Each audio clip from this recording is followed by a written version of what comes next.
American Craftsman Podcast is proud to partner with Montana Brand Tools. The West was built by people with strength and great pride in their workmanship. It was a necessity that early settlers of Montana have a strong will, a resilient character, and great determination to tame the rugged landscape while adapting to its dramatic climate. That spirit, made in the USA pride and craftsmanship, is alive today, both in how Montana Brand tools are manufactured and how they perform. Montana Brand power tool accessories are manufactured utilizing proprietary, state-of-the-art CNC machining equipment and the highest quality materials available.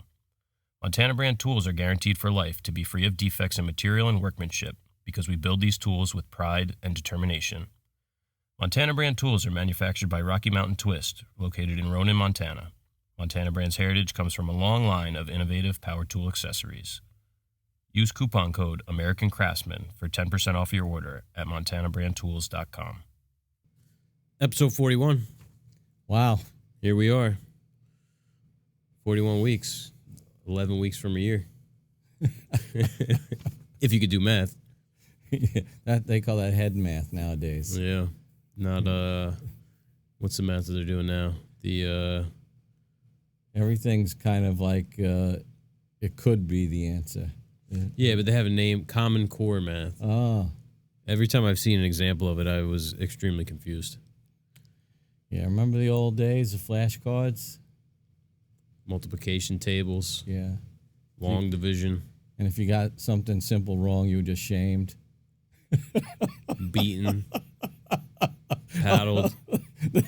Do we still call those the good old days? I didn't go to Catholic school, so there was no paddling going on. Well, here we are, American Craftsman Podcast, episode 41. Yeah. Yeah, I don't know. I don't even remember how many times I got paddled. Never, thankfully. I do know it was over 300 in one term. Oh, my God. There's only 180 days of school. Yep. Well, they didn't just give you one at a time. Oh, okay. I thought you meant 300 instances. No. It was quite a year. I was making big adjustments. It was one of my first years moving from New York out west, and there was corporal punishment out there. Yeah, it seems like more like a New York thing, like in a Catholic school. Yeah. But you hear Joey Diaz talk about the nuns. Yeah, these teachers, they had either fiberglass, and they would like drill holes through them, or like a bar of fiberglass. No, like a fiberglass paddle. Yeah, like a quarter-inch sheet of fiberglass with like tape around the handle. This is a public school. Yeah. Oh my God. Or wood. The old-fashioned teachers had wood. No wonder kids are screwed up these days. They're raised by you people who are being beaten with with sheets of plexiglass. And everybody says, well, I turned out all right. Well, yeah. Did you really? I know. That's right. That's debatable. That's the word I was going to use. You're not in federal prison, but well, there are instances I can point to where I could say I've turned out all right. But as a whole, it's a lot of baggage. Let's get real. Nobody's right. There you None go. of us. Well, we got a special beer of the week this week. Yeah. As you guys probably know, Manny has been in the shop a little bit this week, a little bit last week, helping us out with this welding project. We're collaborating on that. And so Manny's girlfriend, Denise, listens to the podcast with him occasionally. And she wanted to pick out the beer of the week. Nice. So Manny actually brought us two beers. We're not going to be drinking both today. But we have one here that Denise picked out. Yeah, I'm thirsty. We'll save too. the other one for. We'll do it next week. Yeah. So, we got to do our B-roll. Yeah, get that camera out. We need to hire a TD, technical director. Yeah. HD 60 frames a second. Here's the problem. When I shoot this B-roll, I'm shooting into all this area that's like when you see like the audience when you're watching Conan O'Brien. So what we got here is from Firestone Walker called Mine Haze IPA. Firestone Walker's a good brewery from what I remember. I don't know if they've changed in the years I've sort of been out of the loop, but They're out in Paso Robles, California. Oh, I've been through there. And you know what? On the box, it definitely had a blurb, but it's absent on the can. So we'll have to go in uninformed. That's Beer wine before country glory. there. Paso Robles. Yeah. Yeah. I think they used to be in Escondido. Is that kind of in the same area? Paso Robles, if I remember, is more like Central Valley. Oh man, that smells good. So thanks, Denise. Thanks, Manny. Yeah.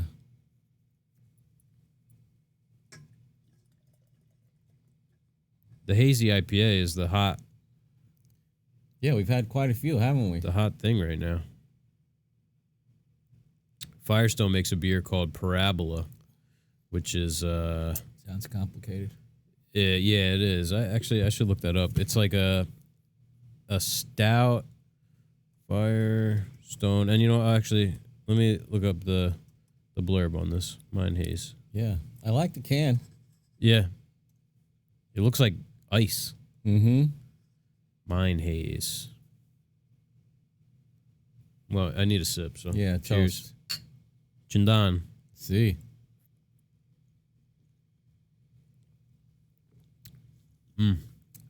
That's good. Juicy hate. God damn it. I thought I was going to ask me how old I am. No, look at that. They have this fancy. It's like a Yeah. fancy web page. Yeah. 6.2% alcohol by volume, 40 IBUs, so not very bitter. They have a color number now, 6, whatever that means. Juicy, hazy, tropical. From the coast of California comes Mind Haze, a free-spirited beer made to elevate your perception. Juicy, fresh, and loaded with an imaginative array of tropical hop flavors. Made to elevate your perception. Is there drugs in this? I was about to say. It's got LSD in it. Just a touch. Yeah. Just wow. a touch. Let's see if they have Parabola on here. Propagator. Parabola in a small bottle? Wasn't that it?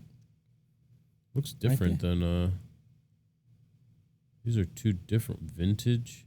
They've changed like their total look and everything since I used to work in this place, Twin Light Tap House, and it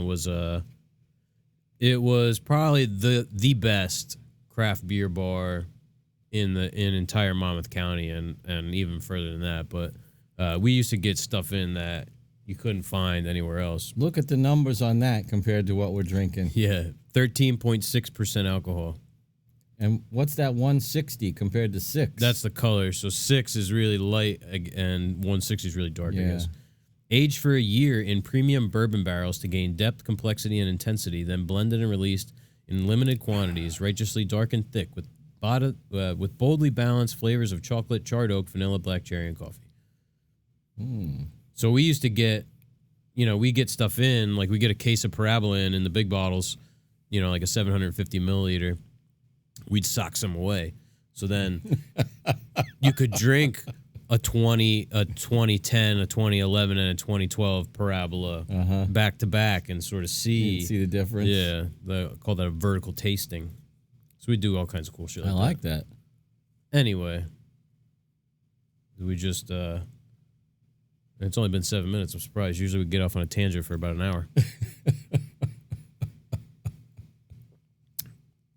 What do you got? Tool of the week. Yeah. Well, it just so happens that we were doing all that grinding. So I got my my old Peltors, and they were hanging up on the wall. They were all dusty because I really don't wear hearing protection all too often. And for all intents and purposes, our shop, for a wood shop that does, professional work, it's not that noisy. No. There's, when it's noisy, but most of the time it's not. I mean, we got our dust collector in a separate room, and we got spiral cutter heads on our big machines. Manny cracked me up when we turned on the CT15. He said, "Man, this vacuum's quiet." That's right. Even our little vacs are, Because you take it for granted. Everything. So everything's nice. So we're doing all this grinding and cutting metal, and I really had to reach for some hearing protection. And so I cleaned them off and put them on, and they're really nice. Super like low, not like big can earmuffs. Right, these are the low profiles. So you put them on, and they fit pretty snug, but I don't know how they do it, because these are the kind that don't take a battery. Oh, they don't take a battery? No. The other ones take 4 batteries, but they have some kind of way of suppressing. What's that switch do on there? I have no idea. It has 2? Yeah, I got 2 switches. It must open some kind of valve or something. Yeah, that's what I think it is. When I was reading about it, it's some kind of air valve. But like, I can hear you talking. Yeah, but something loud, it'll... Yeah, it's kind of squashes it somehow. Must be like some sort of pressure sensitive... But I guess, the technology's developed for like shooting ranges and stuff like that. Yeah. So those like the crack of a gun is really suppressed. Mm-hmm. And they don't stick out too much, so you can... that's another thing. When you got big cans on your head, you're forever like knocking them off, or they're falling them off your head if you're doing something physical. So I think these were about $60 or something like that. I think we have them. We have them in our Amazon storefront, but obviously they'll be in the description. Yeah, they're. I mean, listen, it's not something that we do as much as we should. The hearing protection. Yeah, I have like LG earbuds, Bluetooth headset that has a thing that goes around your neck, and then you put them in your... I use that as my hearing protection. Right. I was thinking today I need to find a better... Because I do need to put them in more. Like, even when I run the table saw, really you should be wearing hearing protection. Yeah. Now I only do it when I'm like, oh man, that's hurting my ears. I better put something on. Drilling metal, cutting metal. When it starts to hurt, that's when we recognize it. Between playing in bands and working with machinery most of my life. Yeah, it's amazing how much hearing I have left. Yeah, I mean, in my early 20s, I hung out in bars a lot with live music, and you go home at the end of the night, your ears are ringing. It's louder in the audience than it is on stage. Most of the time. I mean, especially the bigger the place is, because you have to keep your stage volume down for the sound man to mix the band correctly. If you're just blowing from the stage in like one of those small places, it could get really loud, guitars, especially like Marshall stacks and that old thing. But typically, like even a place like the size of Stone Pony, you'll see guitarists, they're going to be playing at a little combo amps most of the time. Yeah. I always found that strange when people have like a big ass amp and they have it mic'd up. Like, what's the point? You have like two 4x4s or 2x whatever. Yeah, 4x12s. Yeah, like, and then you have a microphone in front of it. Yeah, because they're only micing one speaker. Yeah.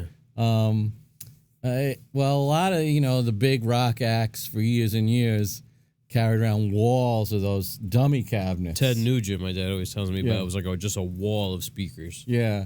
And then later on, most of those bands just went to empty cabinets because it didn't make any sense to have the road crew carrying around all these full cabinets that you're not plugging in. Yeah, it's just a show. Right.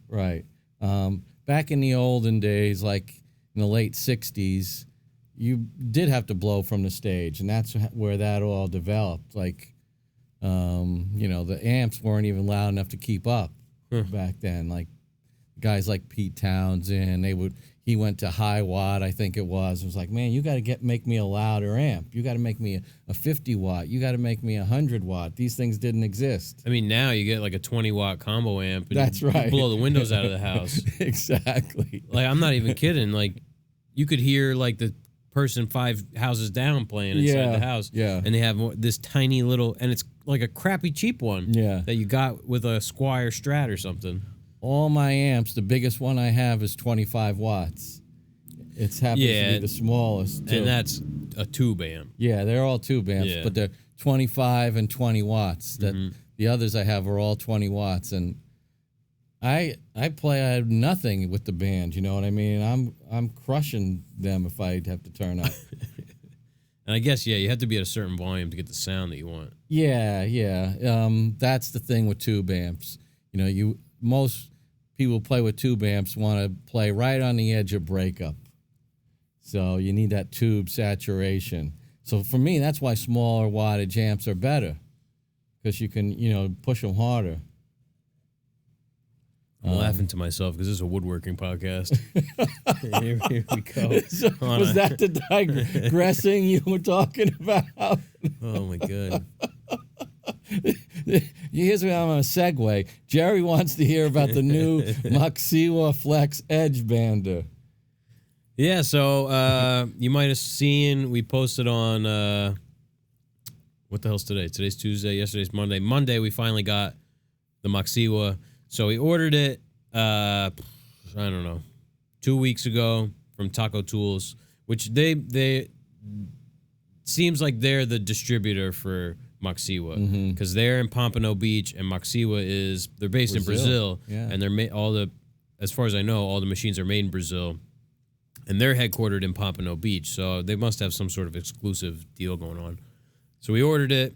And it was supposed to ship same day. I don't know what the hell happened. Didn't ship same day, but Thursday was the day it was supposed to show up. Oh, yeah. Didn't show up. Friday, FedEx, it's out for delivery on the truck. Doesn't show up. Tracking updates about 4 o'clock. Delivery delayed. Scheduled for delivery tomorrow. This Friday. So Saturday, all morning, I'm checking the tracking. I'm like, I'm going to head over to the shop later. It'll be there. I can edge band those parts, or at least open it up, get familiarized with it. What time was it? I must have went over to the shop about 2 o'clock, did some work, expecting it to show up. You came back from having lunch with Christopher, and then we're standing on the porch waiting for it. Yeah. And it didn't show up. So I went home, 3:45. And then a couple hours later, I checked the tracking. It said, delivery attempted at 3:29, but business was closed or no one was home. I'm like, what the hell? I'm like, we were standing on the porch at 3:29, waiting for this person to show up. Of all the just times. By chance. Yeah, right. Just by chance. We were because I have a text message to my wife at 3:45 when I was turning onto Highway 36 on my way home. Yeah. So, I mean, without a shadow of a doubt, we were standing on the porch at 3:29. Meanwhile, the package doesn't need to be signed for. No. So they could have just dropped it off anyway. Which they did when they finally. Right. So, Sunday morning, I called FedEx, gave them some hell. Because it said it was going to be delivered on Tuesday now. Yeah, they don't work Mondays. Right. So the guy said, a lot of these home delivery branches of FedEx are only open Tuesday to Sunday. I said, then why the hell aren't they delivering it today? So he called over there and they got it delivered. And all these FedEx people are contracted out. So I think the person just, I don't know, didn't want to drive. Yeah. Maybe we have we're the last stop or the furthest from the other. And they didn't want to do it. It was a big truck, not a semi truck, but it was a big box truck. Oh yeah, yeah. Did it say FedEx? Oh yeah, it was a full on. He came. Well, I'm guessing they sent a special truck. Yes, that's what I mean. Because it went on Sunday. Because usually the trucks that come to our place, they're like those independent, like guys. A Sprinter van or something. Yeah. But anyway, back to what we think about it. Had a little bit of trouble initially getting the amount of glue figured out. Mm-hmm. Now, the instructions said turn counterclockwise for less glue. And I don't know which side of the machine you're standing on. I kept turning counterclockwise and it wasn't improving. And come to find out, I was turning it the wrong direction. Yeah. So finally today I got it figured out. The other counterclockwise. Right. Counterclockwise, like you had to reach this way and turn. Yeah, if you were facing the opposite direction. Right, like and turning the knob backhand. So regardless of that, I mean, I'm pretty happy with it. Yeah. I think it's good value. Yeah, so we got a renewed one, which is refurbished. I think it was like $1,300 with tax. They retail for $1,800. So, it's about half the price of the Festool if you buy it new. Mm-hmm. And I haven't used the Conturo.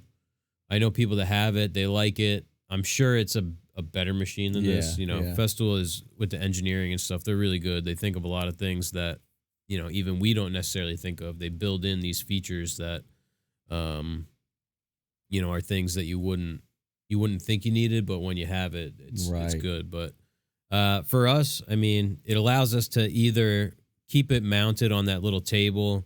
We could build some wings, or if we have something that's big and heavy and not able to be taken to the edge bander, you can use it like the Conturo and use it like a mobile. Yeah, we're essentially going to use it for shelves. That's really it, yeah. The one-off, frameless, like we're building those 3 frameless cabinets now because there's beverage coolers in this credenza. So to do an inset and then try and match the sizes, it just gets real messy. So we're doing frameless on that. And like we're going to be edge banding this stuff for the commercial job coming up. So Right. And chances are we're going to be doing more commercial work. So it'll earn its keep, that's for sure. Have a fuzz hanging in front of my eye. So we like it. It didn't really take that long to get used to it. No. And it is what it is. It's not a big, feed it in, self-feeding. No, there's no pre-milling or the edge bander that I've used is the one at Tom's shop, which was, a brand. It's like a $80,000 edge bander probably. Yeah. It's got pre-milling, so you cut your piece 24 and then you set the machine so that when it comes out the other end it's still 24. Mm-hmm. So it does pre-milling, it does the gluing, it does the trimming, it does the bevel, it puts eases the edges. Yeah, it does all that stuff. So this is just glue it on, and we're using the Veratex trimmer and the edge trimmer, the end trimmer, which now that there's not all this excess glue, it trims nice. Yeah.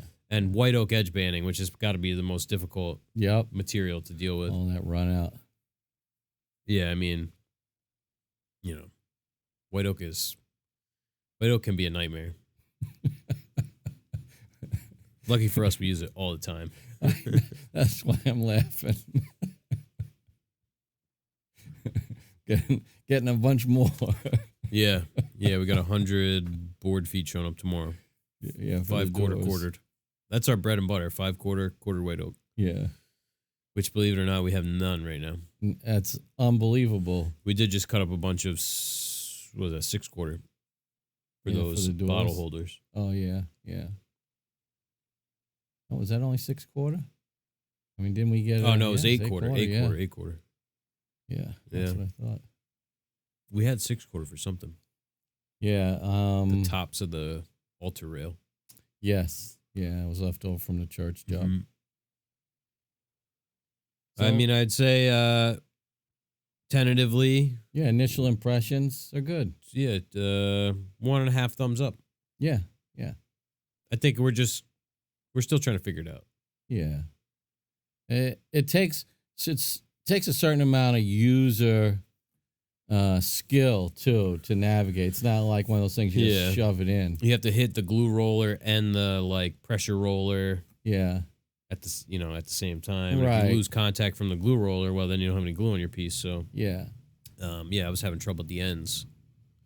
I think an in feed and an out feed will help with that. Yeah. Because it's a small, maybe 16 by 20 or something. Right. All right, Jerry. So maybe you'll find yourself with one of these soon. Yeah. Let's move on to the questions of the week. I like this first question from Tim at True Trade Carpentry on Instagram. It's an interesting one. Yeah, I think this is directed at you since the episode of last week. Do you think any more pictures of your woodpecker tool collection, your Jeffrey woodpecker tool collection will surface? Well, I have an announcement to make. I've actually just signed a 5-year contract with Bridge City Tools, so I'm not going to be able to. The woodpecker's ugly cousin? Yeah. No. There's going to be no woodpeckers, and there's going to be no Bridge City Tools in my apron again. I'm gonna start planting stuff in Manny's apron. I've been framed. That's all I can say. Like Fall Out Boy cassettes? Yeah. I don't have to plant those. They're already in there. Fall Out Boy tickets. Backstage passes. Oh, we're doing them dirty. We love Manny, though. Oh, yeah. Yeah. Yeah, I won't blow up your guys' spot, Tim and Manny. Yeah. I don't know if everybody caught that, but there was, after last week's episode in our little, I won't excuse myself from it, but, you pretty much went off on Woodpecker. Well, yeah, I got an opinion. Yeah, and earlier in the week, there was a little bit of conspiring between Tim and Manny, and they planted one of Manny's woodpecker tools in your apron, took a photo, and then posted it up on Instagram. I will say, it was really funny. It was hilarious. I was dying when I saw it.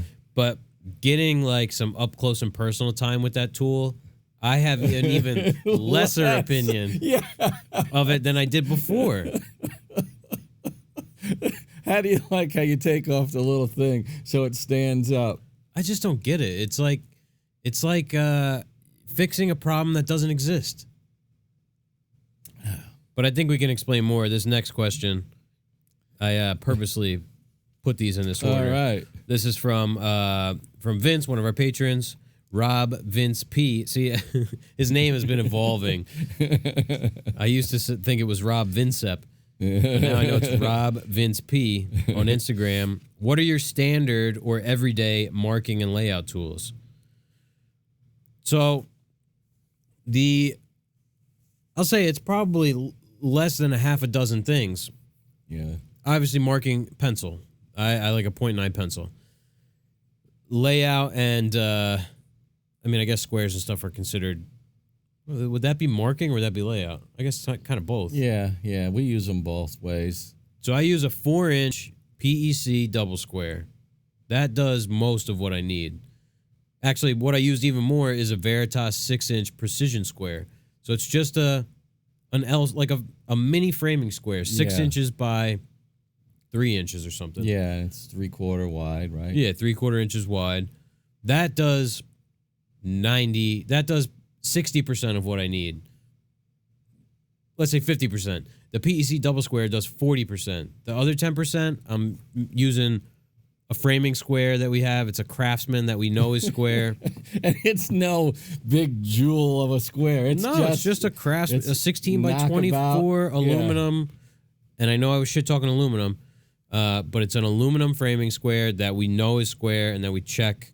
And we have a place for it to hang up. Right. It sits in one spot. So we don't bang it around. It's not something that's in and out of pockets all the time that could get dropped or could, get dinged or dented.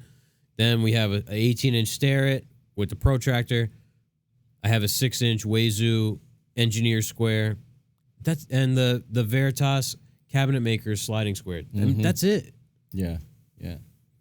And I basically have the same exact stuff. I just use them differently. Like I use the double square a lot more. I use the double square kind of like you use precision square. This precision square. Yeah. But I also have the precision square, and we make sure our tapes are, accurate to one another. Yep. I have a thing for tapes. Right now I'm still stuck on the Tajima, but we always make sure that they're measuring to one another. Yeah. Okay. I maybe it's just the way that we work, and maybe it's just a coincidence, but we don't do a lot of marking, marking that really means anything right concrete. Like even just cut the tapers on those wine bottle holders. Could I tell you what degree? I have no idea what degree it is. It's 3/4 down from the top. And it's 6 1/4 inches in from the side, and you connect the dots on the saw. I didn't even draw a line. Yeah, point here, point there. So we don't. It looks right. So that's how we do it.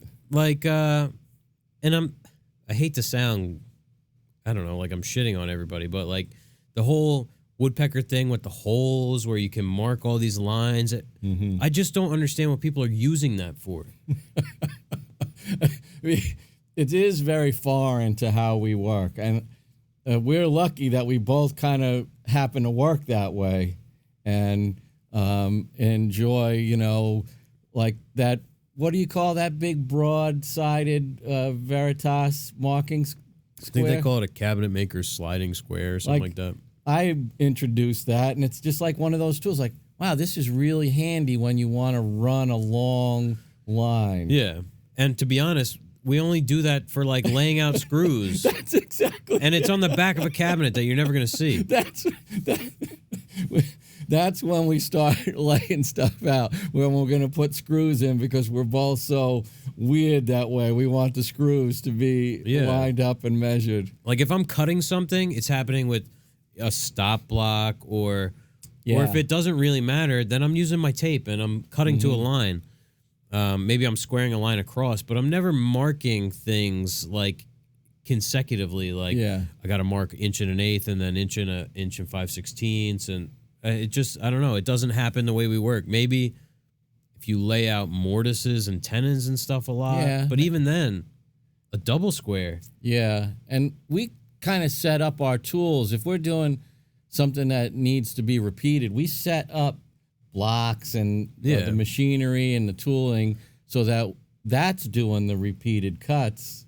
Yeah, like let's say I have to cut the middle out of a square of plywood. I'm not going to, and I want a 3-inch frame. I'm not going to measure over 3 inches. I'm just going to set the fence to 3 inches and just cut it. Yeah. So maybe it's a workflow thing. I don't know. Also, we do our drawing on the computer, so we're figuring out a lot of this stuff without making sawdust too. Yeah. Things that maybe other people they're working through on pieces of wood. We've done that virtually. Yeah. I say this all the time, but the thing that always cracks me up, when you see like an ad for a tool and they're like, you can mark 45-degree miters. Who is cutting to a line on a miter? Right. You if your saw can't do it, we don't even have a square that's set up to mark 45. No. We have a plastic speed square that we use for marking 90. Not even 90. It's for marking rough lumber. Yeah, with a piece of chalk. Yeah, or a Sharpie. Yeah, that's what we use it for. I don't know. To each their own. If you like woodpecker, that's fine. If you like having all these wacky marking tools, even Incra, stuff like that, I just don't get it. I think people would be surprised to see the tools that we use. I wouldn't be able to work one of these tools into my workflow. Yeah. I wouldn't be able to do it. I would have a hard time finding a use for it. That double square, I have days where it doesn't even come out of my apron. Yeah. Because what do I need a square line for? Yeah. The miter saw is square. The table saw is square. Yeah. I don't know. I use my finger and a tape measure for most things. Yeah. Just, what do you call that? Where you put your finger on the edge and just drag it along. Yeah. I don't know. Like like a finger scribe almost. Yeah. Where that's a great little. Because what's this line so important for? What's it got to be? This line is parallel to the edge within 1/1000th of an inch. Well, if I'm putting in number 6 screws, does it really matter if it's a 16th that way, a 16th that way? Yeah. I don't know. Well, you're not really one to make charcuterie boards, are you? That's where that sort of never say never. That's where that sort of accuracy comes in. I'll say it once, I've said it again. The money that people spend on stuff like woodpeckers would be better spent on an upgraded table saw or bandsaw, whatever. Track saw. Something, yeah. Don't have a job site table saw and then you have $1,000 worth of marking tools. Yeah. Because you might be able to mark. You can mark a line that's perfectly square, but your saw sure as hell can't cut perfectly square. So, first get the saw that can cut square, and then worry about your line. All right, I feel better.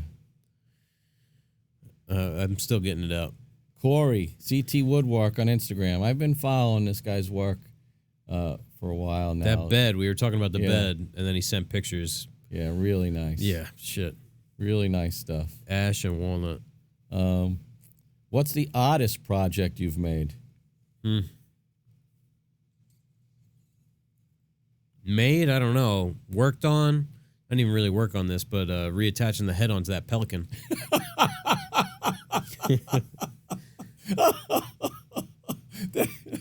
Wooden pelican. I didn't even think of that. I mean, that was pretty odd. Yeah. That is one of the weirdest things we've had come through the shop. Yeah. You know, although it was really a bunch of nice work, I mean, making those confessionals is kind of an odd job in the strictest sense of the word. Very, like... doesn't come up much. It's such a niche thing because, you know, there's only so many churches that have confessionals. I mean, are confessionals only in Catholic churches? I think it's only in Catholic church. So there's only so many Catholic churches, and then most of these places already have confessionals. So it's not like it's like where they're constantly getting new confessionals. And I mean, most of the time they're just like in like a room. Right. So just like a washroom kind of thing. Yeah, like ours was just in like one of like the little chapels or whatever. And it was like you sat in a chair and then the priest sat in a chair right next to you. Nothing between you or anything. And these were somewhat traditional in their styling, like, you know, last century kind of thing. Yeah. So that was pretty odd. I made I guess I'll call it an urn, you know, where somebody's remains were to be kept. Yeah. And so that was a little bit odd. I made an urn for my brother. Yeah. So, those are not usual things. Yeah. Yeah, I mean, most of the stuff is unique in its own right, but nothing...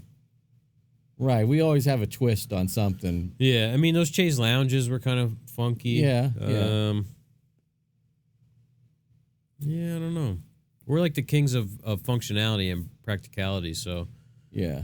Nothing too off the wall. Right, that's why I think the confessionals fit the bill. You know, it's...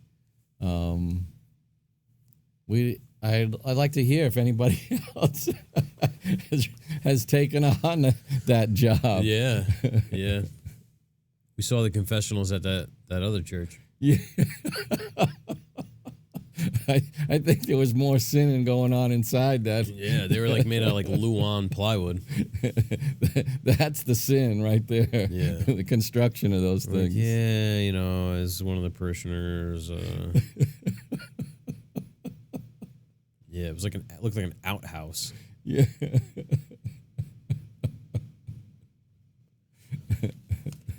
All right. You got one here from Peter. He's a local guy. I think he's in Freehold.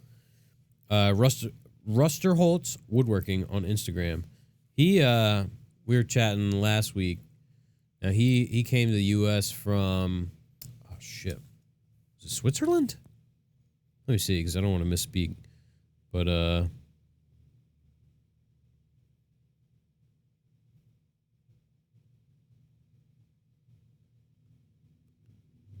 yeah, Switzerland. He did a 4-year apprenticeship as a cabinet maker, and then he moved to New York in 1985 when he was 23. Wow. Yeah, wow. So really cool. He's been at it for 40 years. He wants to know: do we have any concern about welding in a wood shop? Not really. I wouldn't say concern. Yeah. I mean, we keep a bunch of fire extinguishers around, and you know, we're welding on the concrete floor for the most part. So, and we don't have a lot of dust. No, we don't have a lot of flammable things in the shop. Just in general. Yeah. No harsh finishes like that or anything. And it's always pretty clean, and we made sure it was extra clean. Yeah. Before we started doing this. I mean, we've been vacuuming up all the metal dust. Yeah. But we're aware of it. We're not oblivious to what's going on. And I think, you know, the risk is probably pretty low. Mm-hmm. You know, those sparks, they fly off and they die out, you know, pretty quick. And yeah, they've been hitting us in the bare arms. Yeah. Basically. I mean, if you ever tried to make a campfire, you know how hard it is to actually set wood on fire. I mean, you could hold a lighter to even like a torch, a butane. Right, it would take a while. Yeah. Oh, yeah. So we're cautiously optimistic about it. Yeah. I suppose there are some places that are fire hazards just to begin with. Yeah. So you wouldn't want to introduce anything like welding. Yeah, and that being said, I mean, it's not ideal, but... No. It's not that much different from any other shop environment, the way it's set up. No, I mean, we have, like, the mats and stuff on the floor, but, I mean, yeah if it was just bare concrete floor, then it'd be basically the same. Yeah, exactly. All right, you want me to read this next one? Yeah. Why don't you guys post the making of the beautiful things? Well, thank you. You do on YouTube. That's Marcello MF Cosi on Instagram. I'm not sure. Probably Marcelo. He's in Brazil. Okay. Because I know in Italian, E after C is ch in the Italian language. I'm not sure about Portuguese. Portuguese is one of those languages where I tried to learn a little bit of Portuguese because I worked with a lot of Brazilian people, and there's like sounds that like a person that speaks English, we just can't make those sounds. It's so difficult. It's funny how that happened. Portugal being right next to like Spain and near Italy, how they have their own thing going on. And then how it made its way over to Brazil. Well, yeah, that was the Portuguese colonization. Mm-hmm. But why don't we? Because it's a lot of work. That's the biggest thing. Takes a lot of time. Jeff, it really has to, accomplish all of this stuff without much help from me. He's doing all our Instagram stuff. He keeps up with the website. He does our accounting every Friday, which he stays home and does the accounting. That's the old account you're thinking of. Oh, I'm sorry. Got confused. So that's the thing. We're not content creators. We do this to earn a living, to feed our families and ourselves. And we just try and stay involved enough so that we could promote our business and be a part of the 21st century. Yeah, and we get enjoyment of in sharing all this stuff, and if we could just snap our fingers and these videos would then I'd put them up every day. But I mean, I have footage now on my computer from the bed I built my son, and it's 75 clips that need to be stitched together, and a voiceover and editing, and I'm not a video editor. I'm a woodworker, and I gotta come down here after work and sit down, and I barely have the energy or desire to do it. I mean, what does John Peters tell us every time he comes over to film? And he's a professional at it. Yeah. Well, he likes the behind the camera stuff, right? Whereas I'd rather be in front of the camera because I don't want to do all the editing, and it's hard. It's like writing for me. Writing is very difficult because I'm never satisfied, and I always want to go back and tweak it. And I'm like, so editing is the same thing, which the podcast is nice because I just clip the front, clip the back, and that's it. So trying to stitch together a video, it's really hard.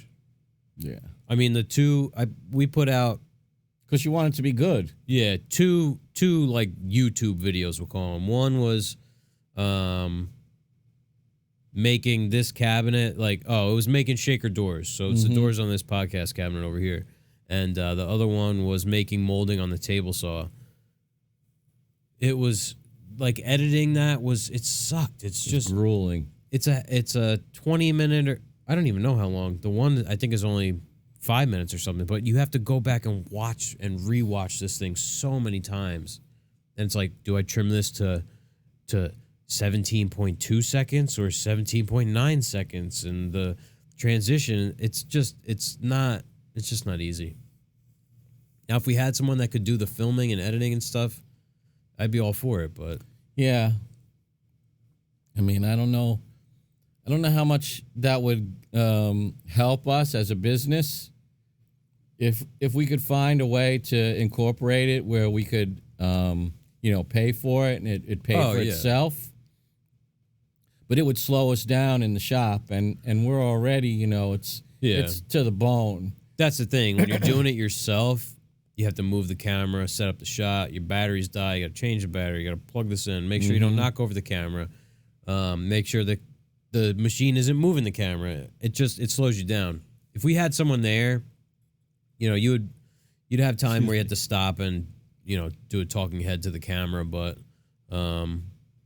it wouldn't be nearly the encumbrance that it is trying to. And then when you have two people working, well, it's like if I'm trying to do a shot where I need to talk, well, then you can't be doing anything. I know.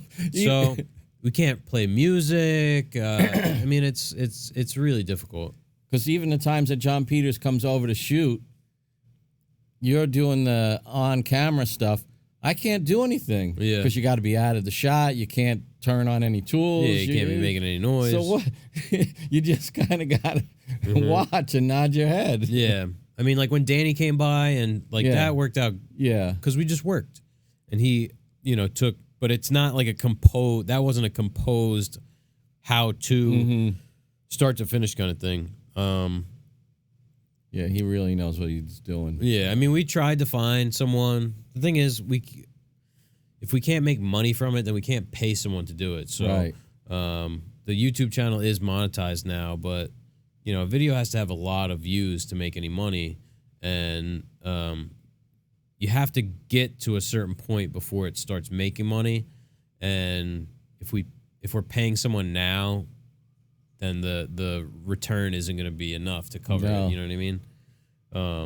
We've been monetized for a couple weeks, and it's like $6. So and I'm not complaining, but it's just it's hard. We would love to do it, but it's not the work and financial commitment outweighs the rewards. Yeah, that's the real difference between a content creator and somebody who's an actual craftsperson who's doing it for a living. Like if we had 9 to 5s and we just did this on the weekend, well then it could take us a month to build a side table, and we could film every step of the way and then edit it and put it out, and then maybe it gets 1 million views and makes money, but we have a week to build that same table, or else we don't make money. Yeah. The wife wants to know why she can't get a facial this month. Yeah. And we're running a business, so it's like, we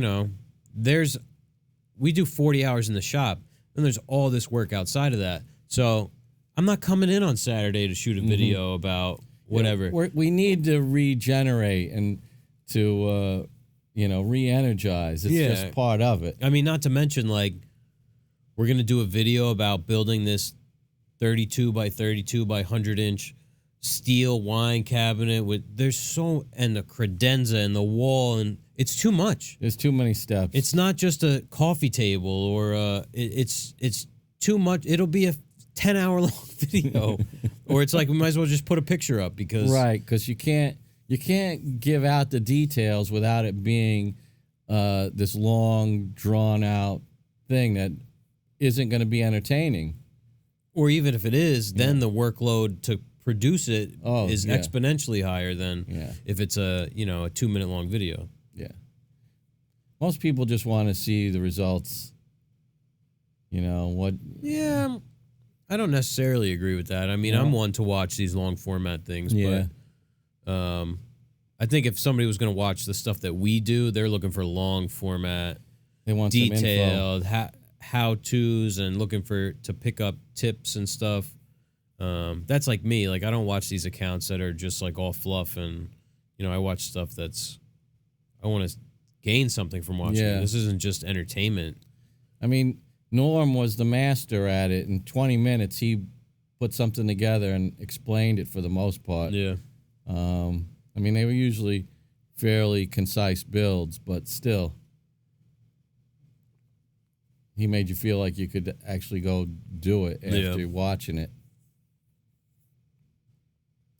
Well, that was it. So that's why. I think we gave a pretty simple answer. Concise. Going here from Brian, Great Point Woodworks on Instagram. Simple question. Millions of best push stick videos on YouTube. Do you have a favorite and why? I never watched one of those. God damn, it's loud. The one I like the Shark that you made, and I don't think I have one favorite because I like a different kind of push stick for a few different operations. Like there's ones where I want my hand to be farther away. Then there's some that I want to make sure that I got a strong grip, like if I'm going to have to be pushing like a big heavy thing through. So it all depends, but I like something with a good handle, gives me the right angle where I can press into the fence and down at the same time. So I don't have any real preference as long as it works. I'm a fan of I just make my own, but sort of based on the John Hines one that he's probably got a bunch of different ones that he's got videos on, but I don't know what you would call it. It's like an L shaped or like almost like a 7. It's got a handle that kind of tilts forward like this, and then a straight thing like that. If you're just listening, you have no idea what the hell I'm talking about. It's got a handle, and then beneath it comes parallel to the table saw with like a little notch in the back, to hook onto the thing. I like the notch in the back thing. Yeah. I'm not a big fan of the ones that like are a notch at the end of a stick. I will say John brought over one of his push sticks when he did, it was like episode, can you believe that was like episode 24? Holy crap. Well, yeah. That was his tool of the week, and he left it with us, and I've been using it a bunch. Yeah. So yeah, I like that John Hines one the most, and I've been using the John Peters one. That's good for like thin stuff. That like for store-bought ones, I don't even know the name of it, but that big orange one. I hate store-bought push sticks. That one's good if you're doing stuff that's like 3/4 of an inch wide, because that's about how wide that thing is. I don't like the backstop on that thing. It just it doesn't seem very spring. it doesn't seem very like strong. Yeah. That thing's good too if you happen to need to joint something that's kind of small, because it's got like a V cut in the rubber. But for the most part, I like a wood push stick. Yeah, you ever run into the blade with a plastic push stick? No. I have. It's fucking bad. Maybe that's why. The Bosch table saw comes with this red, or maybe it's black now, red plastic, the kind with the notch at the end. Yeah. And I ran into a dado stack with that on a job site table, and it exploded into a million pieces. It was terrifying. I like plywood, 3/4 inch plywood. Yeah. I like the 1/2 inch plywood stuff too, because it gets closer to the blade. Like a lot of times, just cut right through it. Yeah, I'm reaching for a push stick when the blade's really close to the fence too.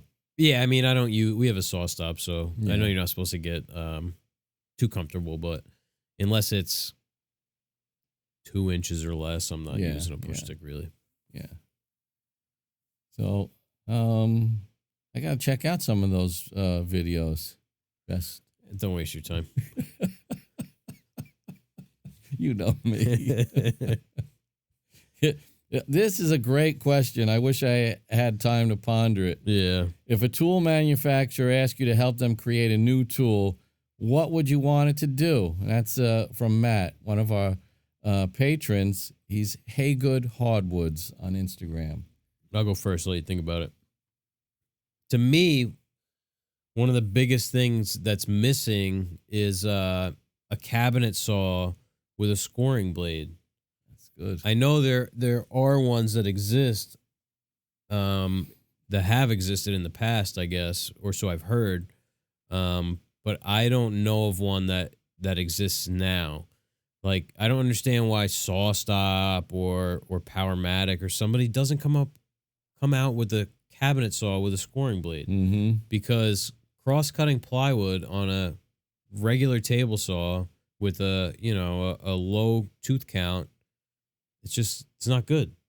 So if we could keep a 40-tooth combo blade on the saw and cross-cut plywood, I mean, it would be amazing. So for me, that's like the biggest thing that's missing.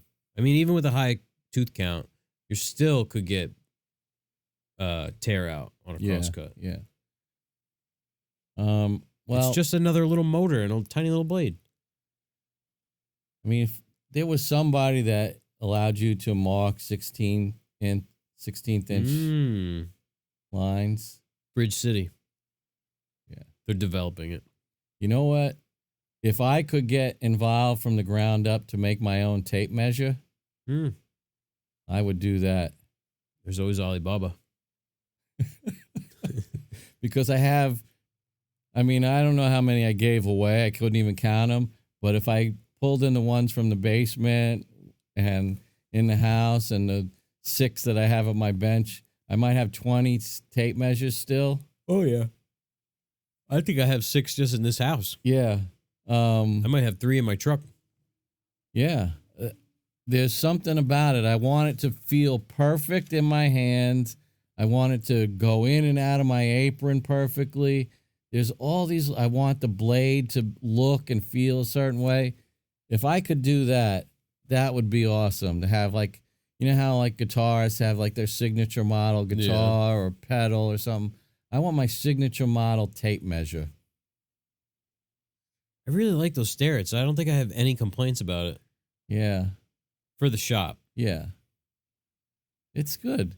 There's something, the thing with the Starrett, it's like, it's got great ergonomics. I have a couple of those Starretts, and they're good. And I had, like, when I sold my Triumph, my wife wouldn't get on that Triumph. She was afraid of it. This is when we were first married, and she thought gold wing. She wanted to go riding with me. So I went out and I bought a Beamer. And I bought a GS 1150. Now, this was like one of those, it's sort of like Baja, it'll go on dirt roads and stuff like that. But it's pretty heavy because it's an 1150. But it's got heated grips. It's got, hard bags. It's a BMW, so it's like a Festool. Yeah. It was a beautiful machine, but there was no exhilaration. We're talking about tape measures here. That Starrett, I hold it. It's just, there's no exhilaration. Oh my God. Now you know there's something wrong with me, right? Oh my God. I can't even imagine what exhilaration from a tape measure might be. I want to feel. I don't want to just to show me the markings and the numbers. I want to like have that feeling like when I take the tool out, it's like yeah. You're gonna have to design your own because I don't think you're ever gonna find that. The Starrett, like the thumb ramp for the lock, is really good. It's got a big flare in it, so it's really easy to lock down. Got just enough rubber to stick to shit and not move around.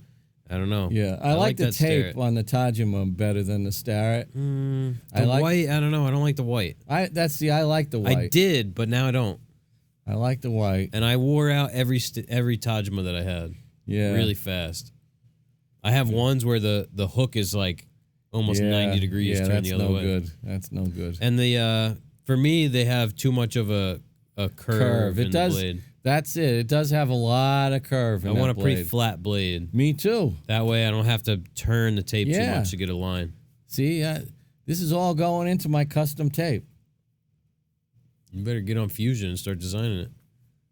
To tell you the truth, I need like a industrial engineer to walk me through it because I don't know what I don't know. You're the one looking for exhilaration. Yeah. Maybe Bryce is an engineer. He might be able to help you. We better move on. I bet Matt, sorry he asked that question. Tape measure and a scoring blade. I'm sure there's other things that we can think of. Yeah. I told you people would be surprised at how we work, the kind of tools we use. Here's one from Carlos V. Las Iraptor on Instagram. How do I prep fine furniture for storage? Are climate-controlled facilities good? Yeah, well, I mean, I wouldn't put it in a non-climate controlled facility, that's for sure. Yeah. Humidity and temperature. Mm-hmm. Yeah, you definitely want that. And think about it. If you have that, all you really want to do is cover it, keep the dust and debris off. If it's a dry and humidity controlled and temperature controlled environment, right? Yeah. Can you think of anything else you'd want? I mean, we're no experts on anything like this, and I don't know. We're just assuming that climate control facilities are actually legitimately, Yeah. So we can't comment on the efficacy or the, how climate controlled these things really are. But if the climate is controlled and it stays at 35, 40% humidity and 70 degrees, then as long as it's covered up. I mean, even if it's not covered up, it's just going to get dusty. The dust, that's the only thing. So wrap it in some moving blankets with some stretch wrap, and that's it. I mean, maybe you take drawers out and stuff in case there is some movement. You don't get things that get pinned up inside and start to push things apart. But if you store something that's in the same conditions as, say, a garage, bad things can happen. Yeah. We know that. Yeah. We've seen it. So that's. But as far as prepping, you made a good point there. As far as maybe taking some drawers out and things like that, so that parts don't lock up within the piece as much as you could avoid that. Yeah, doors. Mm-hmm. If you have inset doors that have tight gaps, you don't want those to potentially expand, and because you need to take into account the environment that it's coming from. If it's coming from an overly dry environment and going into a climate controlled where you might see a 10% increase in relative humidity, then you could potentially have problems. Yeah. It's like fur storage in a way. There are places that, do you know about that stuff? What is it? If you have a fur coat. Yeah. You put those carpet, like if you have Like fine rug, Mm-hmm.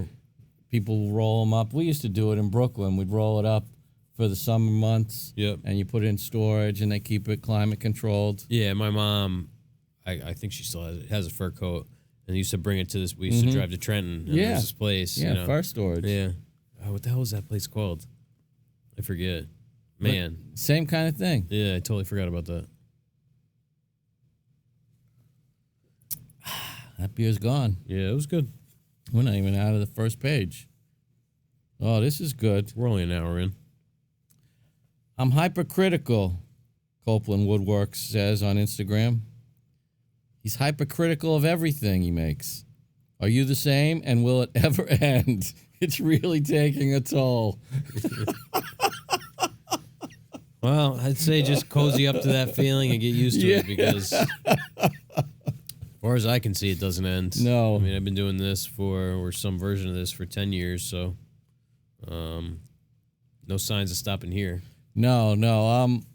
I'll give you some from secondhand professional advice. Secondhand because it's from my professional therapist. Now, I've seen like regular therapists and like the real psychiatrists and all that stuff. And they always say that you probably couldn't do the type of work you do if you didn't have some of that running through you. Yeah, yep. Well, and we have a question that's kind of related to that later. Oh, okay. So that's good. Maybe not. You just have to learn to manage it, and like Jeff says, get comfortable with it and try and get accustomed to it, that it's not making you crazy, and just understand it's part of this process. Yeah. And that if you take it in the right way, it's actually beneficial, because, rather than beating yourself up and saying, oh, man, I could have done better, and, this piece could have been like this or that, you just use it for the next one, and it's a learning experience. Right. Yeah, you have to learn how to frame these things, and what helps for us is that because we're not doing this for ourselves, where we have this infinite amount of time, we do have to release these projects out into the wild, so to speak. I mean, the best people I've ever worked with were the ones who were not satisfied with the thing when it was done. Right. I mean, people who like send something out and they're like, "That's perfect, that's great." Yeah. Usually, they're not striving to get better. Yeah. It's just they're just going through the motions. So again, to go back to music, the analogy is like once you mix a record, you like it at that time and you're satisfied with it, but as the time goes on, you're never happy with it. You listen to it and you go, "Oh man, can't believe we did that." Yeah, this is too loud. Why'd we put that part in there? This is I can't hear the cowbell. More cowbell. So consider yourself fortunate. Yeah. And be easy on yourself. Yeah. Go easy on yourself there. All right. Another good question. Yeah. It's from Japheth, one of our patrons, Japheth Hernandez on Instagram. Mercedes Sprinter versus Ford Transit. Oh, yes, please. Yeah. I mean, either one. If cost was no object, of course I would choose the Mercedes. Yeah, those four-wheel drive Mercedes they look, I mean, I can't speak to all the specifics of these vehicles, but they look nice. Yeah.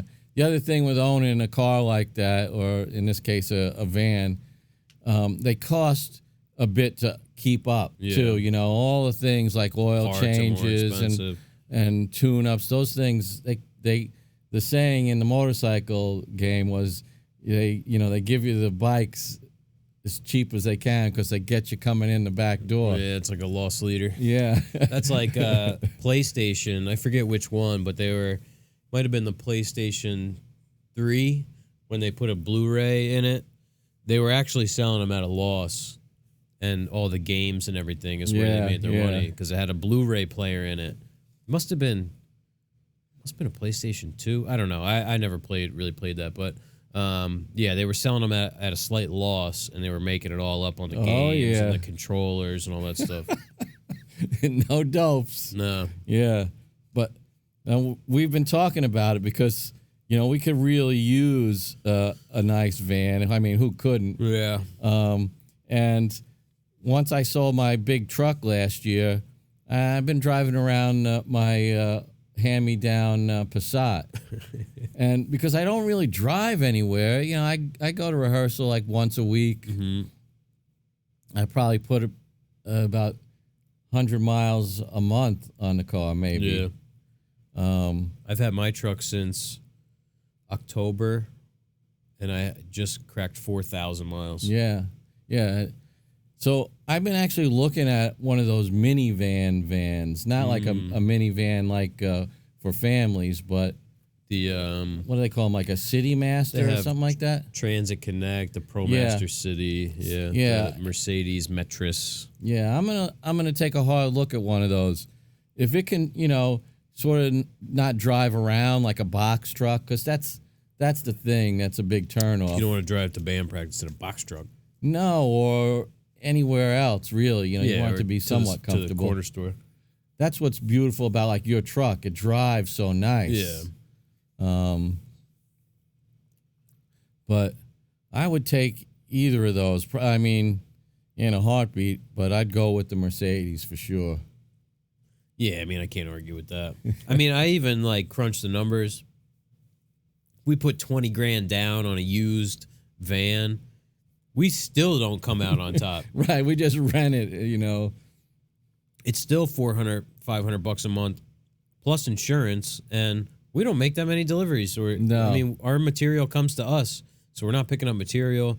Most of the stuff we build is pretty like a long-term build. So we're only delivering every couple months.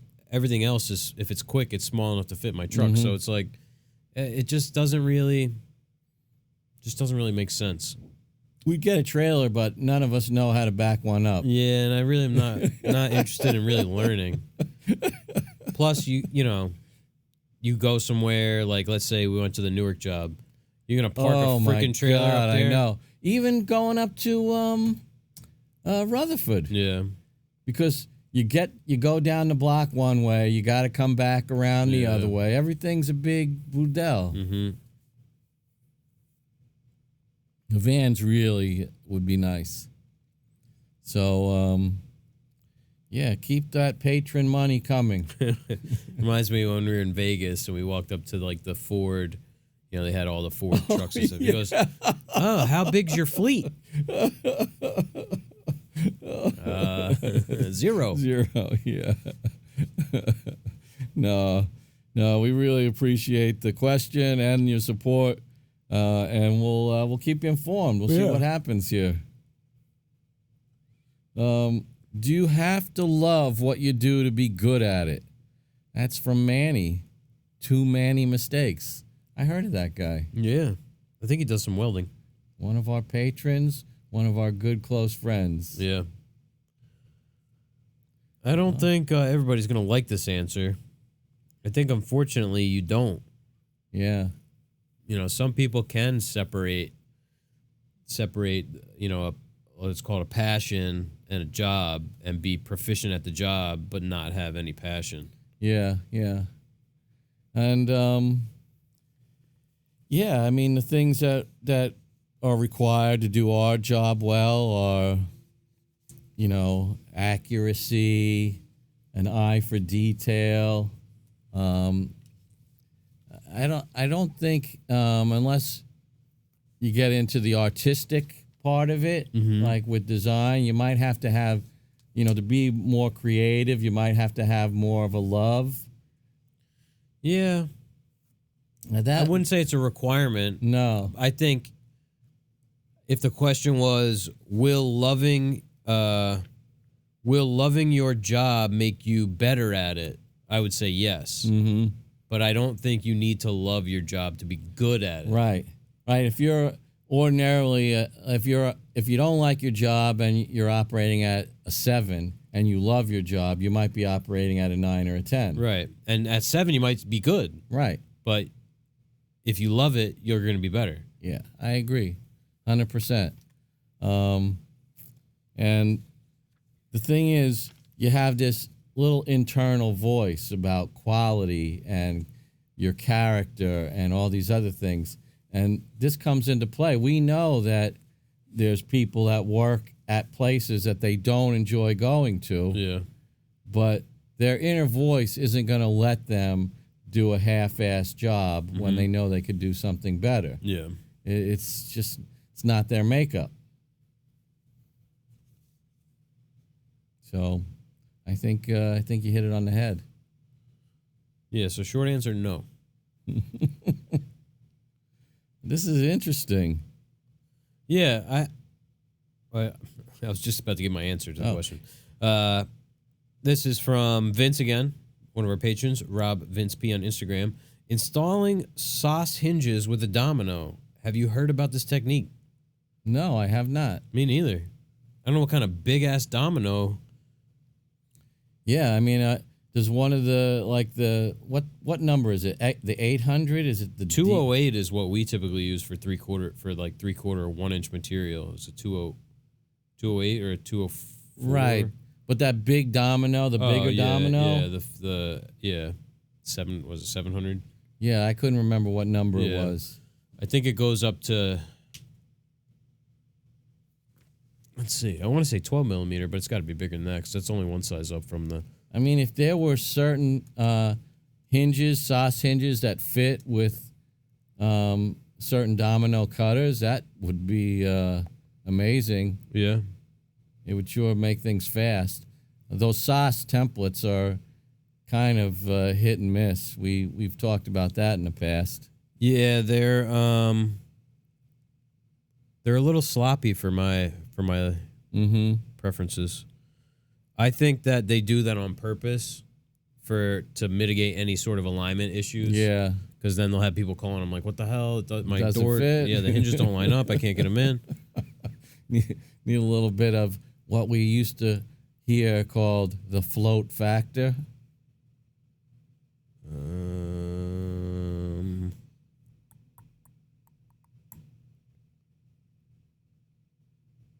Yeah, so it only goes to 14 millimeter. Which is... And then we're talking width there. Yeah, 9/16. Yeah. So I don't know. I guess there is a sauce hinge that's only 9/16 wide, but the ones we use are...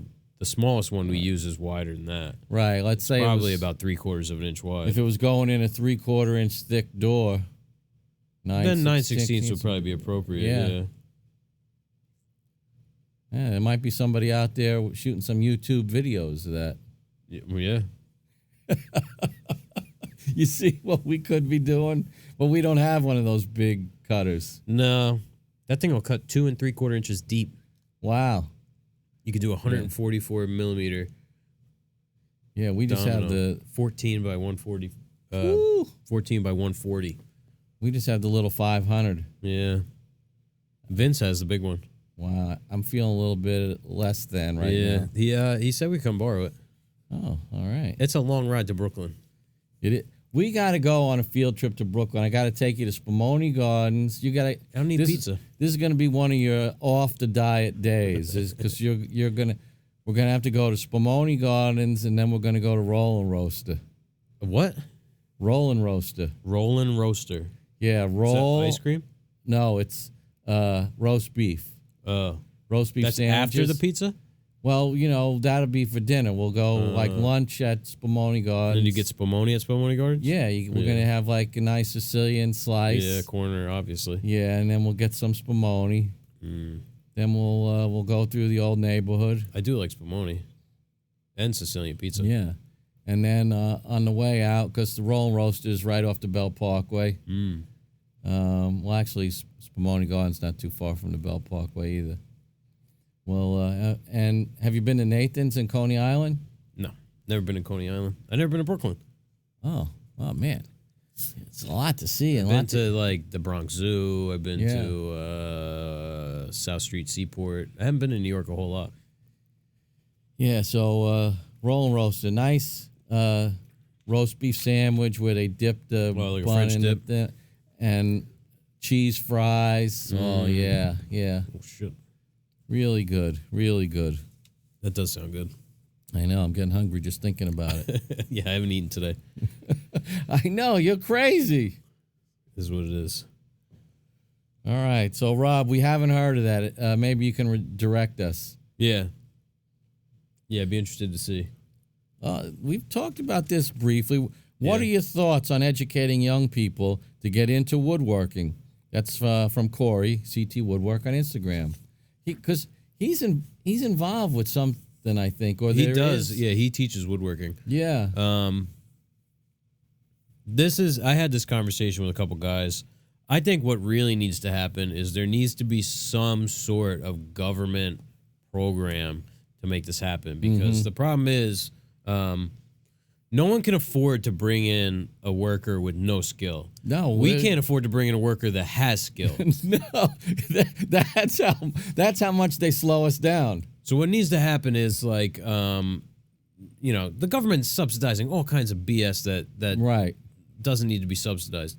So they need to take some money, and like if we could bring someone in and pay them minimum wage, and the government could subsidize that and pay them a living wage, and all we're paying is, let's say we pay them $8 an hour, and they're paying them $12 an hour on top of that, or $20, whatever. And they're whatever taking care of their taxes, because that'll kill you too. Right? Yeah, there would have to be some sort of tax incentive to us too, where we don't have to pay their workers' comp, and all the Social Security, FICA.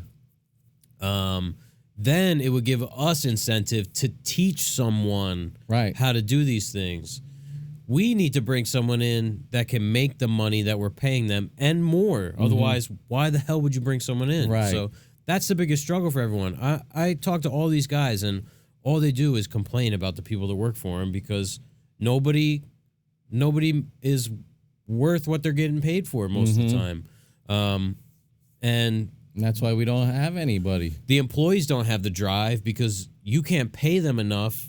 Like, people don't want to work hard and learn on the after work and strive to be better if they're not making a living wage, or a wage that they're satisfied with. It's you can't, bootstrapping doesn't always work.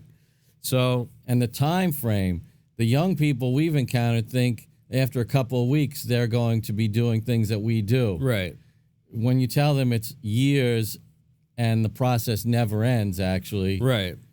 Yeah, like you can't just sweep the floor and then expect to just the next day how to use the table saw. No. Right. Well, you need to sweep the floor today, and when you get done with work, you go home and you're watching a video about how to use a table saw or reading a book and this and that.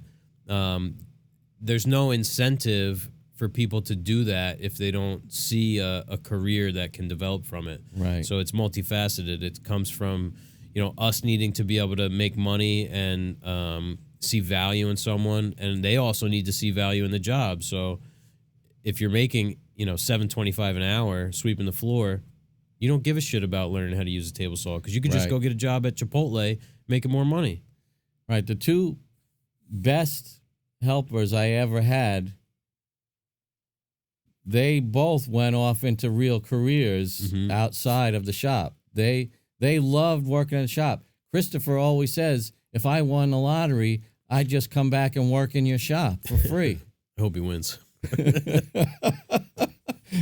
But there's no money, and they see how hard it is to, earn a living. And these were kids that had, strong educations and other career drives. So I haven't run across a kid that came up to me and said, I really want to do this and I'm willing to work for 5 years to learn this. Yeah, and I mean, it's a lot to expect from someone. Of course. So it's, there needs to be some sort of the industry has been hit so hard by, offshore manufacturing and the dumbing down of the trades and just the public perception that we need help to make this happen. It's not going to happen on its own. Yeah. When I worked by myself and I was trying to figure out how I could get help in the shop, I tried every avenue. I went to schools, I went all over, and the closest thing I could come up with was creating a contract that was, let's say, 6 years long, where by the end of the 6 years, I was making the greater investment in the beginning in time and money, but then that person who had been learning, they were going to be paying it back in years 4, 5, and 6 because they would be a big help in the shop, and they weren't going to be paid like they could get. They'd have to pay back those first years. Yeah, it's like going to like a school, basically. Like that's what an apprenticeship. It's an apprenticeship. And you're going to find a stranger to sign up for that? No. I couldn't even interest any of my relatives. Can't even find a stranger to come sweep the floor. I know. So everybody's also been influenced by the television and the videos, the DIY TV that makes it look like you can just, we stopped into this house and these homeowners don't know which end of the hammer to hold, and in 25 minutes we're going to remodel their whole house. Yeah, we have 5 days to gut the kitchen and here we gave them safety glasses and a sledgehammer. Yeah. Let's demo this place. And a hard hat. Yeah. Oh, okay. Now we're going to build a coffee table. Out of this old door. The old wood paneling. So there's not enough realism injected into this conversation as far as the expectations of the novice go. Mm-hmm. But we love the idea of education. We love the idea of getting more people involved in the trades. But I'll go off on a slight tangent here. The thing that has sort of been annoying me lately is this, and I don't want to, usually alienating people is your job here. Is it? Yeah, I don't know. Like the whole maker movement. Yeah. Where making cutting boards and charcuterie boards and all this stuff where you're spending hours and hours making things and then kind of giving them away or selling them at giveaway prices. To me, that hurts the trades. That hurts the real trade. Yeah. Because I don't find people really developing their skills beyond that one introductory thing. And we have all the tools in the world, and we can't make a cutting board and sell it for a profit at $20. No. So not even at $200. No, so that's setting this unrealistic price floor. Yeah. Which to me it's bad, just like the TV shows are bad for the trades. Yeah. I'll say that probably has less of an impact because, we don't really want to make a living doing that. No. It's not as fulfilling. And, I mean, you want to make just butcher blocks for 50 years. It doesn't sound like a very fulfilling life. I forget where the hell I was going with that. But how it affects the trades and things like that. Yeah. People's perception of what's possible. Yeah. But try and make a piece of furniture and it's not going to work out the same, Right. Like it's sort of this more introductory type of stuff that typically aren't. It's more of like a hobbyist type thing, and there's not so many businesses trying to, they're competing against Boost. They're not competing against Greene Street Joinery or Justin De Palma or Pete Right. Rusterholtz. No, I understand they're not direct competition. It's more about, to me, the perception, the public perception. These are people that are spending more time on social media. Oh, I'm agreeing. But I think it's not so much the physical product, it's the perception, right? Which ties into the whole like TV, and it's just this whole people, they think because you can make a cutting board and sell it for $20 that you can make a piece of furniture for $500 and sell, Like, what did the guy come? We had this tree leaning over the shop, this dead choke cherry. We finally got a tree trimmer to come and an arborist to come and take it down. So the lead guy walks into the shop. We got a 8-foot tall armoire, solid cherry. There's a solid Dutch door. What does he say? I know somebody who does this. Yeah, he makes cornhole boards. He makes plywood cornhole boards. This, to me, is part of the misperception that's just, spread. Yeah, like the fact that he couldn't distinguish those two things. And, like, it'd be like if you went to Restaurant Nicholas and said, oh, yeah, my buddy is a cook. He works at McDonald's. Exactly. Or works at Applebee's. He runs the Fry-O-Later. Yeah, it's just... and it's that perception that is... I feel like we're, painted with this broad brush and people don't understand. Yeah.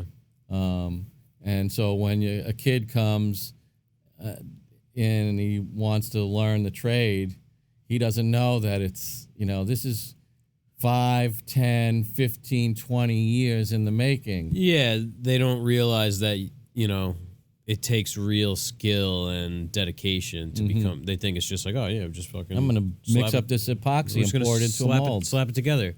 No, it takes real learning and dedication to the craft to be good at what you do. All right, I think I feel better getting that off my chest. On to page 2. Another great question. If you can't tell, a lot of times I read these questions for the first time as just looking at the page.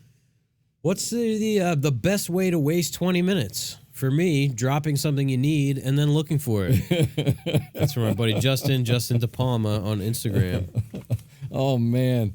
We got a bunch of them. Yeah. I do that constantly where it's never the same thing. It's never just my tape or I put something down and I just can't find it. It's the same thing. I just can't find it. And then it'll be right in front of my face. Yeah. Jeff got us a little gift for the shop, and we've been wasting some, not so much lately because we've been too busy, but we could easily waste 20 minutes. Oh, with the airsoft guns? Yeah. Yeah. We made us won't tell you what the target is. We made us a little target of a photograph of somebody and then taped it up to the front of an open box so it catches all the little pellets behind there. And it's just a certain amount of joy in shooting these little guns. Yeah, that's fun. Yeah. So we have that. We haven't played darts in a long time. No, we should probably just sell that dartboard. Yeah. 'Cause those are actually worth some coin. Yeah. We'll scroll through Instagram and Reddit. We'll watch a YouTube video. It's not a waste, but I love watching like one of those Leonid and Friends videos. Rick Beato, yeah. We caught an hour-long Snarky Puppy concert. That was awesome. We don't feel bad about, when we have downtime about not working. Yeah, because we break our ass when we do. It's a recharge for the moments when we need it. Yeah. We're not really shirking our responsibilities.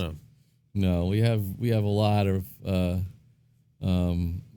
good mental makeup when it comes to that stuff. Yeah. Just seize in the moment. Yeah. All right. What size should legs and rails be for furniture pieces? Last week I was just on a tear. I was reading stuff. Boom, boom, boom. I don't know what happened to me. I'm back to my old self. What size should legs and rails be for furniture pieces? Specifically, I'm making a media credenza about 1.3 meters long by 60 centimeters high by 50 centimeters deep. Any rules of thumb you use for sizing pieces? That's Miles, one of our patrons, and he's Eat Drink Wine Guy on Instagram. I'm going to hand this over to you, and you can do the metric conversions. Because I laughed when Miles sent it over. I said, I'm going to have to do metric conversions. He said he did it on purpose. Yeah, I know. I wish I threatened to go metric one day. Yeah, it didn't last long. No, it didn't. So 1.3 meters, we're talking about 4 feet, roughly 60 centimeters high. That's about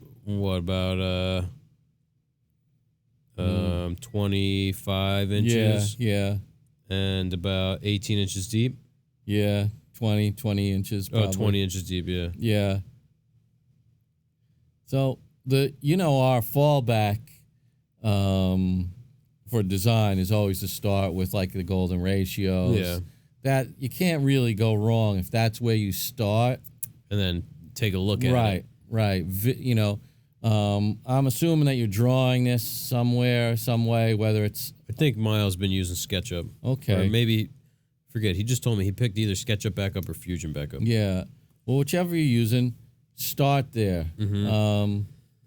And if it's a media credenza, you're going to have to work with some of those fixed measurements of things that you got to put in there, like whether it's record albums or AV equipment or what have you. And I always like to start with that and then work outward until I can get the right balance. Yep. There's going to be room dimensions. So it's not as simple as it all sounds to get something that's really pleasing to the eye. So he's asking specifically about legs and rails. Yeah. So you're saying it's all based on the sum of the parts. It's not, you can't just... Right. That's what I would say. I would take a look at the box with the stuff in it, and legs height is going to change everything. Yeah. And there's no real fixed rule on that. Like, we made that really low slung cabinet on a short base for Easton, and that looked cool. Yeah. Maybe you want something that's going to have tall, slender legs and sit on like more of a box frame that way. And the same thing with the width. But yeah, start with your cabinet and then work different, especially when you're drawing on the computer. You could work 2 or 3 different styles of legs and compare them right next to one another. Yeah, and it depends on the style you're going for, too. Exactly. You don't want to build a 4-foot wide credenza that's like a contemporary or a mid-century style, and you have 4x4 legs. So a lot, there's no hard and fast rule for... Typically, chunky's not where you want to go, though. No. I could see maybe like a craftsman style, with big, fat, tapered legs and, something in that width, but... Yeah, and if you read any of the stuff that goes along with, like, Stickley, and a lot of times he'll talk about why he put like a gentle taper on the side of the bookcases and things like that, because it does lighten it up. Yeah. Tapers are great for that. Even if it's imperceptible, the taper is imperceptible. Yeah. It'll give the piece a look. Yeah, definitely. We put like little tapers on stuff, and you couldn't really tell that it was tapered, but No, but it lightens it up. It right. has You would be able to tell if it wasn't tapered. exactly. It would just look clumsy. Yeah, because sometimes it has the opposite effect. If it's not tapered, it actually looks like it gets fatter almost. Yeah. And the taper serves to keep it looking Equal. right. Yeah. Yeah, the old Parthenon trick. Yeah. The old Parthenon trick. Yeah, just like that. So, yeah, 1 to 1.618 is kind of a good ratio for basic rectangular sizes. Yeah. And you got the silver and bronze ratios also. Forget what those are. Yes. But they're Yes. relatively close. And you can use that, you work that in with the negative space beneath the piece as Yeah. well Yep. for leg height. Yeah. So that's how you can work that ratio in. Got one here from Robert, Bliss Made Furniture. Really, really skilled furniture maker. We've had this one before, but we'll humor you since it's your first question. I know you just started listening. Pins first or tails first? Yeah, Talking about dovetails. Yeah. Well, we use a Keller jig, Yeah. so it almost doesn't even matter. Robert's a hand cut dovetail guy. Yeah, of course. He's doing a lot of reproductions and period inspired pieces. Yeah, I think I'm a tails first guy.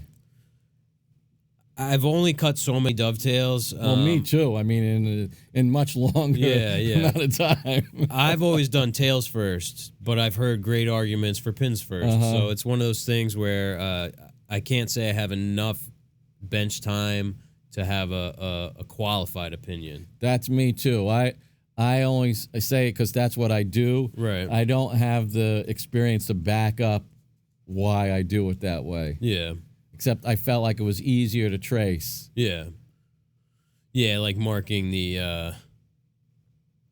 through the tails. Yeah. I think that was why I chose it that way. I probably tried it once or twice the other way. I can't even remember. I've never tried pins first. I've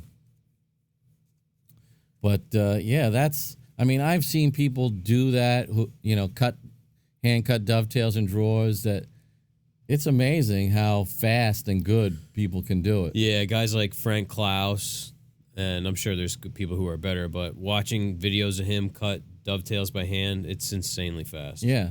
And, they're not perfect. Right. But they're good. Yeah, they're really good. And, the ones cut with the router aren't perfect. No. They're close. Yeah. But it takes time to set it up right and figure out everything. But, we like that Keller jig because it has a nice full-length tail on it. So what do you guys do with your offcuts and sawdust? I only use the offcuts to heat my shop in the wintertime, as well as firewood, and sometimes burn the sawdust. But in the summertime, I just give it all away. I was considering to invest in a pellet mill to make wood pellets, but unsure of that idea. That's from Corey, CT Woodwork on Instagram. Well, we do a little burn, not in the shop, but Rob's got a fireplace, I got a fire pit, Rob's got a fire pit, so we burn a little bit of wood for ourselves. Yeah. Not a whole lot. I brought some home 2 months Still ago. there. I still got a bunch of it. We give it away. We for firewood or for people to use. The sawdust we just dump in the back, in the back 40 we call it, and it just sort of slowly withers away. Yeah, it takes a couple of years to kind of sink into the ground. Yeah. So nothing exciting. We wish we had better ways to get rid of it sometimes. Yeah. It's one of those things, you got to get the return on investment. So could we give it to like some local like horse farm? I know people use, but they can't have walnut. Yeah. And we work with walnut, and you don't want to give them stuff from the table saw that's like the Got plywood mixed in with there. Yeah. And the guys we know that don't have like a land around their shop like we do, they throw it in the dumpster. Yeah, and pay to get it hauled away. So, I mean, the cutoffs are great for burning. We can't even burn enough of it. We keep it in like these 50-gallon Rubbermaid garbage pails. Yeah. And we give it sometimes 3, 4, 5 away at a time. Yeah. Yeah, I mean, people come and they can't even take all of what we have, typically. Yeah. We got a guy that drives from Staten Island. Yeah. Which is probably about 45, 55 minutes to get here. And he'll come anytime we call him. Yeah. He's probably wondering where the hell we've been. Yeah, he says, make sure you call me next time you have a pail. We can call him. We got some. Yeah, I'm sure he burns some of it, and he probably uses some of it for arts and crafts and things. Yeah. That's another thing. In the past, I donated it to, like, not old age, like senior places where they do things like turn pens and things like that. That's cool. Yeah, which is nice, but the hard part is when it becomes another job to I don't want to go over there and drop it off. Right, it's exactly. Nice, but we don't. I need to just get it out of the shop. Right. I want somebody to come and take it and like sweep when you're done. Yeah. Not helping you carry it to the car. Yeah. Because like even this That's guy we had somebody wanted to come get it and they couldn't get down the driveway. Yeah. Remember that? Yeah. So what's nice about Bill when he comes and get it, now we learn we just have to put it down at the edge of the driveway. That way he can come and get it. We don't have to stop what we're doing to chat with him or anything like that. And it's great for both of us. He loads it up and doesn't feel like he has to, spend time with us, and we don't have to stop our workflow. Yeah. So that's a good pairing there. All right, this is nearing the end here. Yeah. Got another one here from Carlos, Velociraptor on Instagram. What milling and acclimation process do you recommend when building in the garage? Sort of a similar question to one we've had in the past couple weeks. Yeah, I'm guessing he means like an garage garage with no heat and all that other stuff. There's not much you can do. I mean, just take it slow. That's all I would say. Yeah, because as soon as you go into a controlled environment, that's when the changes are gonna, any changes that will occur then. Yeah. There's only so much prevention you can really do. Yeah. You could going slow is going to help you keep your wood flat for the time being, right? While you're working with it, but it's definitely going to move once you get it into whatever space it's going to be in. If you're working with hardwoods, traditionally, that's how all these things were built. I would stick to the tried and true methods of building. That pocket screws.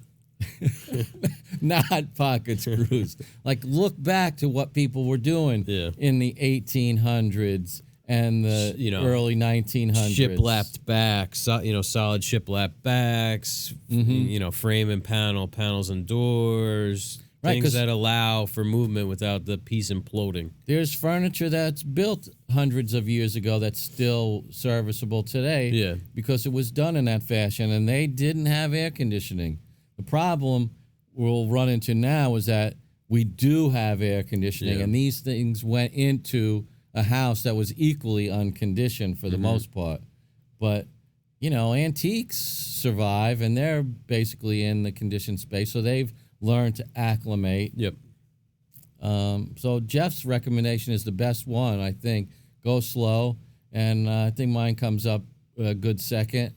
Stick to some tried and true methods of building and acclimation and all those other things that go into making a piece of furniture in an unconditioned space. Yep. We got our question of the week here. Yeah, it's a biggie. Yeah, so we're going to cover this on the Patreon. If you want to hear us answer this question, you got to join the Patreon, so sorry about that. This comes from Danny Snyder. And he's one of our patrons. His Instagram is Danny Snyder Guitarista on Instagram. Ooh, he plays guitar and organ in the band Combo Tezeta. Oh, that's the guy. We have his record. Yeah, I swear, you guys probably ran into one another back in the day because he's out in San Francisco. So, here's Danny's question. Dear Jeff, we'll read it here. We're not going to answer it till the Patreon. Dear Jeff and Rob, here in California, we have lots of 100-year-old bungalows. I love them. With single-pane, double-hung windows, many of which are rotting. Occasionally, I get asked to replace them, and my usual response has been to go to the salvage yard or refer them to an outfit that specializes in replacement sashes. But as my woodworking skills and tools have advanced, I decided to take on the challenge of making them for a few of my best customers. Because I don't have a decent table saw, only a job site portable one, I came up with an alternative method to cutting the joinery. Instead of the traditional mortise and tenon, I just cut the profile on the long edges and the cope on the rail ends and use dominoes in conjunction with epoxy to join the pieces. It's not as robust as a tenon. It's not as robust a tenon as a traditional one, but I'm hoping the epoxy applied to the entire joint as well as to the dominoes themselves will compensate. What I want to know is if you think this would qualify as good enough construction to put my reputation behind. Behind it. To put my reputation behind it. That's good. And this will give us some time to wrap our heads around this. Yeah. So the question of the week is one that we want to elaborate on. So we'll give it a full, 20, 30 minutes on the Patreon. Yeah. Well, unless we digress. Well, that's bound to happen too. What'd you think of the beer, the Mind Haze IPA? I liked it because I finished it about 2/3 of the way down the first page. Yeah.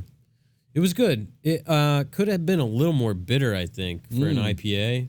Okay. Pretty low on the bitterness scale for an IPA, I'd say, especially for a West Coast company like Firestone. But, yeah, I liked it. Easy drinking. Definitely didn't taste like 6.2% or whatever the hell it is. No. I'm going to say, I don't really know the characteristics that like an IPA should have and that sort of thing. That bitter, piney, or tropical fruity kind of bitterness. This was the, I don't want to say it in a bad way, the blandest of the fruit infused IPAs that we had. Like it didn't jump out, but that wasn't such a bad thing, especially after last week where we had that really complex. Oh God, I forgot about coffee, that. vanilla, I kind of felt queasy for like the rest of the night after drinking that. So this was a nice change of pace where they didn't go overboard and it was more subtle. Yeah, that's the word I should have used. It's much more subtle and it's off the table flavorings. Yeah, but I liked it. No, yeah definitely good. Yeah. There's more up there. Yeah. All right. So we'll thank everybody for thanks for tuning in, listening, and supporting us. See you next week for episode 42.